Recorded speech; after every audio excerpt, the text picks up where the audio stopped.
ഒരു ആശയം ഞാൻ ചില ചിലവാക്കി ഇവിടെ ചിലവാക്കി വെച്ചെന്നുള്ളേ ഉള്ളൂ. നിങ്ങളൊക്കെ ഇതിനകത്ത് എവിടെയാ വരുന്നത് ഇതിനകത്ത് നോക്കി അറിയാം.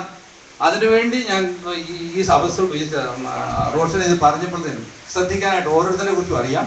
ഇതിനകത്ത് ചില പ്രത്യേകതകൾ ഞാൻ ചുമ്മാ നോക്കിയത്, ഈ കൂട്ടത്തിൽ ഏറ്റവും കൂടുതൽ ആൾക്കാരെ ജനിപ്പിച്ചത് ആരാണെന്ന് ആർക്കെങ്കിലും അറിയാം? അല്ല, ഇതിനകത്ത് നോക്കുമ്പോ ഉടനെ കാണാം. അതായത് ഇട്ടി ഉലഹന്നാൻ 1816 1895 വരെ 91 വരെ ഉണ്ടായിരുന്നു. മറിയായും കൂടെ ചേർത്തിട്ടാണ് 11 മക്കളുണ്ടായിരുന്നു. 6 ആൺമക്കളും 5 പെൺമക്കളും. അദ്ദേഹത്തിന്റെ മകൻ ആണ് പിന്നെ ഏറ്റവും കൂടുതൽ ജനിപ്പിച്ച ഒരു പാർട്ടിയാണ്.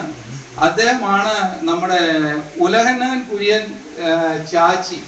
അത് 1840 തൊട്ട് 1918 വരെ ചാച്ചി ഉലഹന്നാൻ കുര്യനും അവർക്ക് 9 മക്കള്. അത് 11 കഴിഞ്ഞ പിന്നെ 9 കൊടുക്കും. 2ാം സ്ഥാനം അദ്ദേഹത്തിന് കൊടുക്കുക. അദ്ദേഹം എന്ന് പറഞ്ഞാൽ പോത്തച്ചായന്റെ വല്യപ്പനായിട്ട് വരും. പിന്നെ അത് കഴിഞ്ഞാൽ പോത്തച്ചായന്റെ അപ്പനാണ് പിന്നത്തെ ഒരു സ്ഥാനം നല്ലതുപോലെ കൈകാര്യം ചെയ്തത്. അദ്ദേഹത്തിന് 9 മക്കളുണ്ടായിരുന്നു. ചെല്ലമ്മ ആയിട്ട് ചേർന്ന് 9 മക്കളും, ഒരു ആണും 8 മക്കളും ഉണ്ടായിരുന്നു. പോത്തച്ചായന്റെ അപ്പനും ഒട്ടും മോശമില്ലായിരുന്നു. കുരുവിള ജയിച്ചപ്പോൾ മേരിയായിട്ട് ചേർന്ന് 9 മക്കൾ, 8 ആണും ഒരു പെണ്ണും ഉണ്ടായിരുന്നു. അത് CSI ഇച്ചിരി വീക്കാണ്. അവിടെ ഒരു AC അല്ല, ഒരു ഉലഹന്നാൻ കുര്യൻ 1840 തൊട്ട് 1918 വരെ 9 മക്കള്, 6 ആമക്കളും 3 പെൺപിള്ളേരും. ഇതാണ് ഞാൻ പൊതുവെ ഇതിനകത്ത് കണ്ടത്. പിന്നെ ഇത് കഴിഞ്ഞാൽ ഈ 1ാം സ്ഥാനം 2ാം സ്ഥാനം കഴിഞ്ഞാൽ പിന്നെ അങ്ങോട്ട് പോയി കഴിഞ്ഞാൽ 3ാം സ്ഥാനത്തിൽ വളരെ കുറച്ച് പേരേ ഉള്ളൂ. ഒന്ന്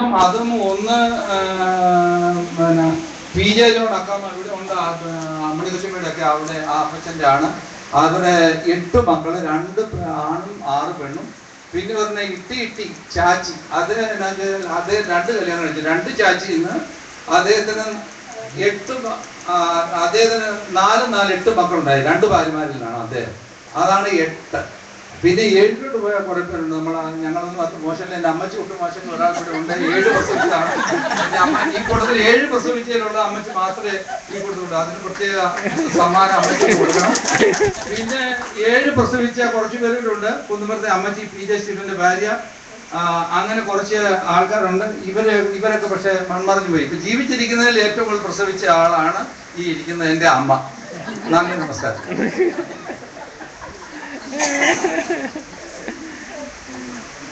എനിക്കിപ്പോഴാണ് ഒരു കാര്യം മനസ്സിലായത്.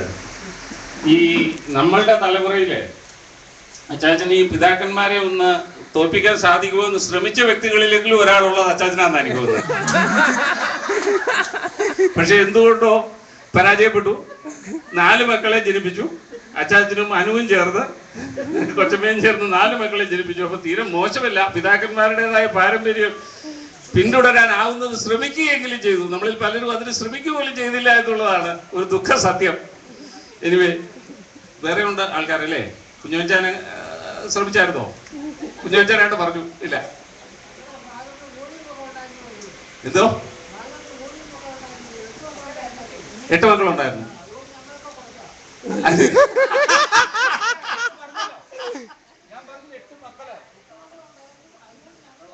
അതുകൊണ്ട് കുറച്ചതാ പറഞ്ഞ. ഇനിയും നമ്മുടെ കുടുംബയോഗത്തിൽ ആദ്യമായി സംബന്ധിക്കുന്ന ആരെങ്കിലും ഈ കൂട്ടത്തിലുണ്ടെങ്കിൽ, ആദ്യമായി കുടുംബയോഗത്തിൽ ആദ്യമായിട്ട് സംബന്ധിക്കുന്ന ആരെങ്കിലും ഉണ്ടെങ്കിൽ ദയവായി വന്ന് സ്വയം ഒന്ന് പരിചയപ്പെടുത്തണം. വന്നാലും പ്ലീസ്. ഇത് നമ്മളുടെ റോഷന്റെ സഹോദരിയാണ്.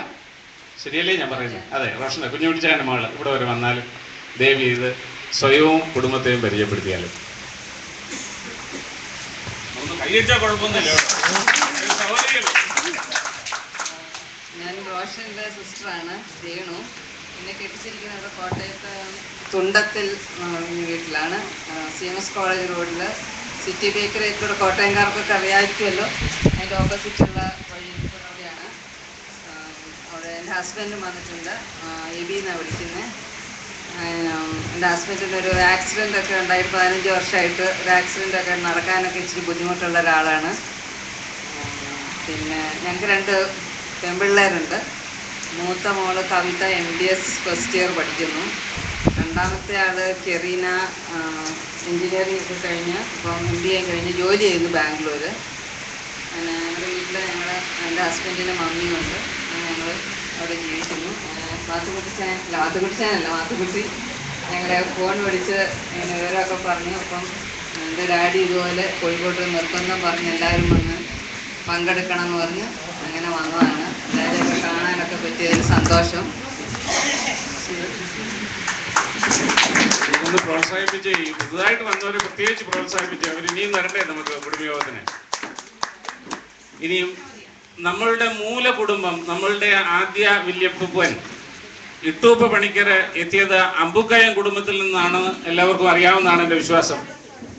മല്ലപ്പള്ളി അമ്പുക്കയം കുടുംബത്തില് ഒരു നിയോഗം എന്നതുപോലെ കഴിഞ്ഞ വർഷം ആ വീടുകളിലെല്ലാം സന്ദർശിക്കാൻ ഒരു ഭാഗ്യം എനിക്കുണ്ടായി.